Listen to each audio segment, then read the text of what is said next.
ദൈവത്തിൻ്റെ അതിപരിശുദ്ധമായ നാമം വാഴ്ത്തപ്പെടുമാറാകട്ടെ. എൻ്റെ എല്ലാ സഹോദരങ്ങളും സുഖമായിരിക്കുന്നു എന്ന് ഞാൻ ദൈവത്തിൽ വിശ്വസിക്കുന്നു. ഒരു പുതിയ ദിവസത്തിൽ ഒരു പുതിയ സന്ദേശമായി നിങ്ങളുടെ മുമ്പിലേക്ക് വരുവാൻ സ്വർഗത്തിലെ ദൈവം എനിക്കും തന്ന ഭാഗ്യത്തെ ഓർത്ത് സ്തോത്രം ചെയ്യുന്നു.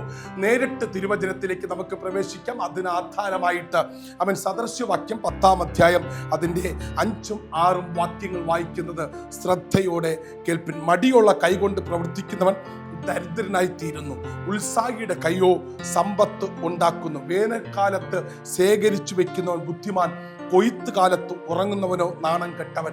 യേശുവിൻ്റെ നാമത്തിൽ ഈ ദിവസങ്ങളിൽ കൊയ്ത്തിൻ്റെ ഒരു മെസ്സേജാണ് നാം കേട്ടുകൊണ്ടിരിക്കുന്നത്. ഈ ആഗസ്റ്റ് മാസം അനേകം പേർക്ക് വ്യക്തിപരമായ ജീവിതത്തിനകത്ത് എത്ര പേർക്ക് വിളിച്ചു പറയാൻ പറ്റും, എൻ്റെ ജീവിതത്തിൻ്റെ സമസ്ത മേഖലകളിൽ അനുഗ്രഹിച്ച് ഒരു കൊയ്ത്തിൻ്റെ അനുഭവത്തിലേക്ക് കൊണ്ടുവരുവാൻ എൻ്റെ ദൈവം സഹായിച്ചതിനെ ഓർത്ത് ഞാൻ ദൈവത്തെ സ്തുതിക്കുന്നു. ഈ മാസം ആരംഭം മുതൽ ഈ നിമിഷം വരെ കേൾക്കുന്ന ഓരോ മെസ്സേജും പലരുടെയും ജീവിതത്തിൽ കൊയ്ത്തുകൾ കൊണ്ടുവന്നു എന്നറിയുന്നതിൽ എനിക്ക് ഭയങ്കര സന്തോഷമുണ്ട്.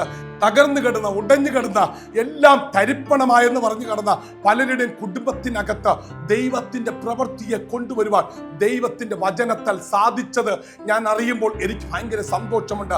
ഇവിടെ ഇത് വളരെ വ്യക്തമായിട്ടും ലേഖനകർത്താവ് എഴുതി വെച്ചിട്ടുണ്ട്. വേനൽക്കാലത്ത് ശേഖരിച്ചു വെക്കുന്നവൻ അവൻ ബുദ്ധിമാൻ, ഉറുമ്പിനെ കണ്ട് ബുദ്ധി പഠിപ്പിനെന്ന് തിരുവചനത്തിൽ വളരെ വ്യക്തമായിട്ടും സദൃശ്യവാക്യത്തിൽ പറയുന്നുണ്ട്. എന്തുകൊണ്ടെന്ന് ചോദിച്ചാൽ അവൻ വേനൽക്കാലത്ത് താൻ തനിക്ക് വേണ്ടുന്ന സകല നന്മകളെയും ശേഖരിച്ചു വെക്കുന്നുണ്ട്. എന്തിനെന്നറിയാമോ? ഒരു ശൈത്യകാലം വരും, ഒരു മഴക്കാലം വരും. ആ സമയത്ത് ഉറുമ്പുകൾക്ക് ഭക്ഷണം തെരഞ്ഞു പോകാൻ സാധിക്കത്തില്ല. അവർ അതുകൊണ്ട് എന്ത് ചെയ്യും? വേനൽക്കാലത്ത് ബുദ്ധിയോടുകൂടെ അതെല്ലാം ശേഖരിച്ചു വെക്കും. എന്നിട്ട് എന്ത് ചെയ്യും? അവർ ആ നല്ല സമയത്ത് അവരുടെ പ്രതികൂല സാഹചര്യത്തിൽ അവരത് ഭക്ഷണമാക്കി കഴിക്കുവാൻ ഇടയായിത്തീരും. ഇവിടെ ഇതാ വചനം പ്രതിപാദിക്കുന്നത് വേനൽക്കാലത്ത് ശേഖരിച്ചു വെക്കുന്നവൻ ബുദ്ധിമാൻ, കൊയ്ത്ത് കാലത്ത് ഉറങ്ങുന്നവനോ നാണം കെട്ടവൻ. എന്ന് വെച്ചാൽ ഇസ്രായേൽ ജനം കൊയ്ത്ത് കാലത്ത് ഒരിക്കലും ഉറങ്ങത്തില്ല. കാരണം അവർ വിതച്ച വിത്തിന്റെ ഫലം കൊയ്യുന്ന ദിവസങ്ങൾ അവരുടെ ഭവനങ്ങൾക്കകത്ത്, ദേശത്തിനകത്ത്, അവരുടെ കളപ്പുരകൾക്കകത്ത് ഒരു വലിയ സന്തോഷം, ഒരു ആനന്ദം കൊണ്ടുവരും. കാരണം അവർ അധ്വാനിച്ചതിന്റെ ഫലം കൊയ്യുന്ന ദിവസമാണ്. അവരുടെ കളപ്പുരകളൊക്കെ ധാന്യം കൊണ്ട് നിറയുന്ന ദിവസങ്ങളാണെന്ന് അവർ മനസ്സിലാക്കിയിട്ട് അതിനെ സ്വപ്നം കണ്ടുകൊണ്ട് തലേ ദിവസം ഉത്സവം ആചരിക്കുന്ന പതിവുണ്ട്. ഇവിടെ ഇതാ ആ സമയത്തും ഉറങ്ങുന്നവരുണ്ടോ അവൻ നാണം കെട്ടവനെന്ന് വളരെ വ്യക്തമായി പറയുന്നു. നമ്മൾ വിതയ്ക്കേണ്ട സമയത്ത് വിതയ്ക്കണം. ദൈവവചനം വിതയ്ക്കേണ്ട സമയത്ത് വിതയ്ക്കണം, കൊയ്യേണ്ട സമയത്ത് കൊയ്യണം. പണ്ട് എന്നെ പഠിപ്പിച്ച ഒരു അഭിഷിക്തം പറഞ്ഞു, നീ വിതയ്ക്കുമ്പോൾ ദൂരം നോക്കി വാരി വിതറി വിതയ്ക്കുക, പക്ഷെ കൊയ്യുമ്പോൾ ഒരുമിച്ച് കൊയ്യാൻ പറ്റും. ഞാനിന്ന് യേശുവിനെ അറിഞ്ഞ് ഏകദേശം 20 വർഷം തികയാൻ പോകുകയാണ്.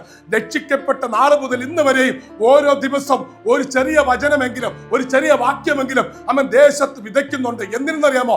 അത് ഒരു ദിവസം എൻ്റെ പേര് വിളിക്കുമ്പോൾ, എൻ്റെ പേര് വിളിക്കുന്ന സമയത്ത് അടിയൻ ഇതാ എന്ന് പറഞ്ഞുകൊണ്ട് വിശ്വസ്ത ദാസനെ എന്ന് വിളി കേൾക്കുവാൻ ഞാൻ തയ്യാറായി നിൽക്കുന്നു.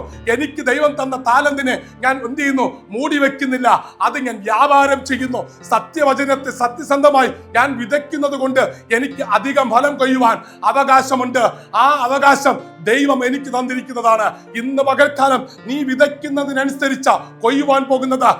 കൊയ്ത്ത് കാലത്ത് ഉറങ്ങുന്ന ഒരു മടിയനെ പോലെ, ഒരു നാണം കെട്ടവനെ പോലെ ആയിരിക്കരുത്.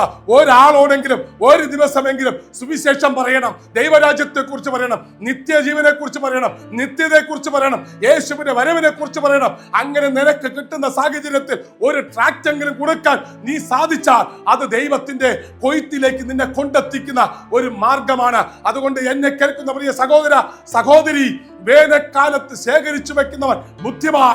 ആ ഉറുമ്പിനെ പോലെ ബുദ്ധിയുള്ള ഒരു വ്യക്തിത്വമായി ഈ ദിവസങ്ങളിൽ ഞാനും നിങ്ങൾ മാറണമെന്ന് ദൈവം ആഗ്രഹിക്കുന്നുണ്ട്. അതിനായിട്ട് നമ്മുടെ ജീവിതത്തിൽ ഇന്ന് പകൽക്കാലം ഒഴിഞ്ഞു വെക്കാം.